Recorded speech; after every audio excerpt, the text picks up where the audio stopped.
Hey guys, नमस्कार। स्वागत है एक और नए वीडियो में। मैं हूं अशोक कुमार साहू, करियर कोच, और आप देख रहे हैं Lavanya global career planner YouTube channel. आज का ये टॉपिक है दोस्तों, बहुत लोगों का दिल तोड़ने वाला है।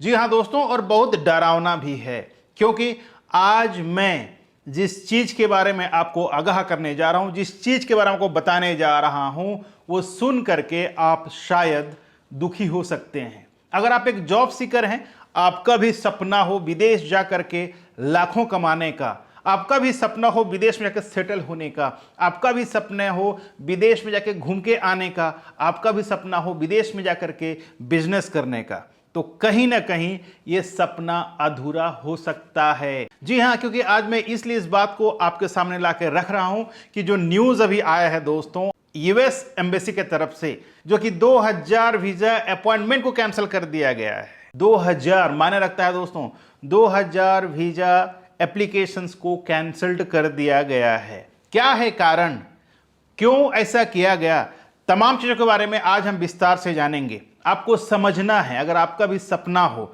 विदेश में जाकर के जॉब करने का, तो इस तरह का इंफॉर्मेशन आपके पास होना चाहिए, ताकि आप सही समय में सही डिसीजन ले पाएं। तो देर किस बात की, शुरू करते हैं आज का हमारा वीडियो। लेकिन आप सबसे गुजारिश रहेगी, अगर पहले बार चैनल पे आए हैं तो चैनल को सब्सक्राइब कर लीजिएगा, साथ ही बेल आइकन को ऑन करके नोटिफिकेशन बटन को ऑन रखें, क्योंकि इसी तरह का इंफॉर्मेटिव वीडियो मैं हर दिन लेके आता हूं आप लोगों के लिए, जो आपका करियर के लिए बहुत ज्यादा हेल्पफुल हो सके। सबसे पहले जानते हैं, जो यूएस एम्बेसी ने वीजा एप्लीकेशंस को कैंसल्ड किया है, वो कौन कौन सा कैटेगरी के वीजा था।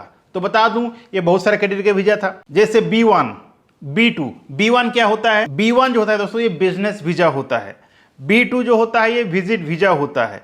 तो इस तरह कई वीजा का एप्लीकेशंस को कैंसिल कर दिया गया है। मैं जब अपने हिसाब से रिसर्च किया कि क्या कारण था, तो कारण बताया जा रहा है कि कहीं ना कहीं वीजा एप्लीकेशंस में फॉर्जरी किया गया है, जैसे कि गलत बैंक स्टेटमेंट देना, जैसे कि गलत सर्टिफिकेशंस पुटअप करना ताकि वीजा मिल जाए। होता क्या है, बहुत सारे एजेंसीज जो होते हैं वो ये सोचते हैं कि कैसे भी करके वीजा मिल जाए, राइट, और उनका जो क्लाइंट होते हैं उनको परेशान करते हैं या प्रेशर करते हैं कि मुझे जैसे भी करके जाना है, मेरा वीजा लगवा दो। अभी क्या करते हैं, बैंक स्टेटमेंट कुछ लोग भाई बना के दे देते हैं, कुछ लोग डॉक्यूमेंट्स ही फॉर्जरी डालते हैं। तो ऐसा बिल्कुल नहीं करना है दोस्तों।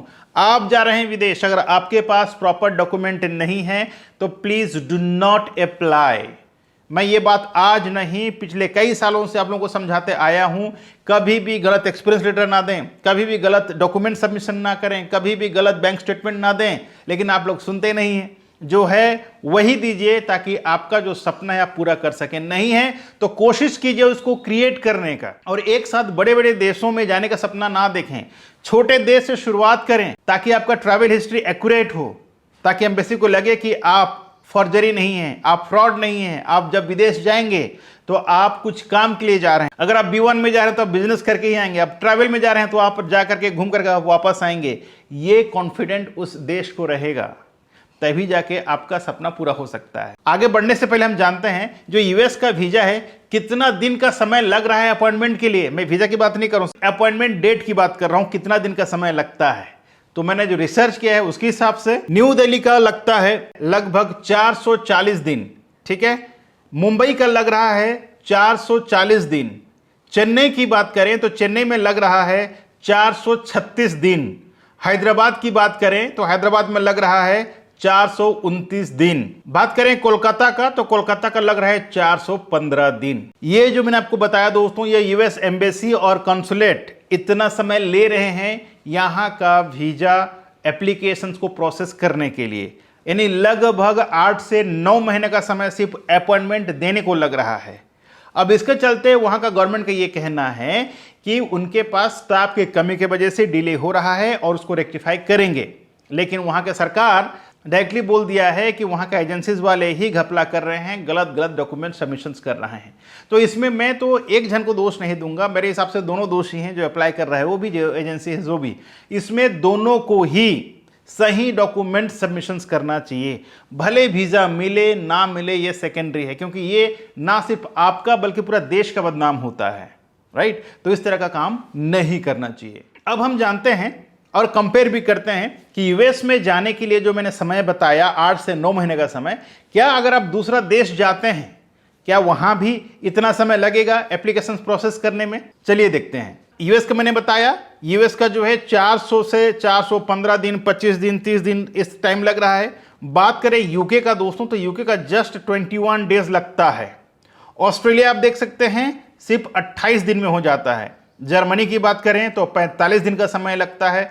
फ्रांस 45 दिन का समय लगता है। जापान का 5 से 10 दिन का समय लगता है। ठीक, तो आपको समझ में आया कितना कम समय में यहां का वीजा लगता है। लेकिन यूएस का वीजा देखिए कितना दिन, 400-500 दिन लग रहा है समय।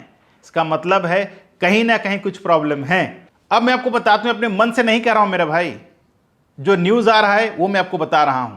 अमेरिका ने भारत में रद्द किए 2000 वीजा अपॉइंटमेंट। जाने क्या है इसके पीछे की वजह।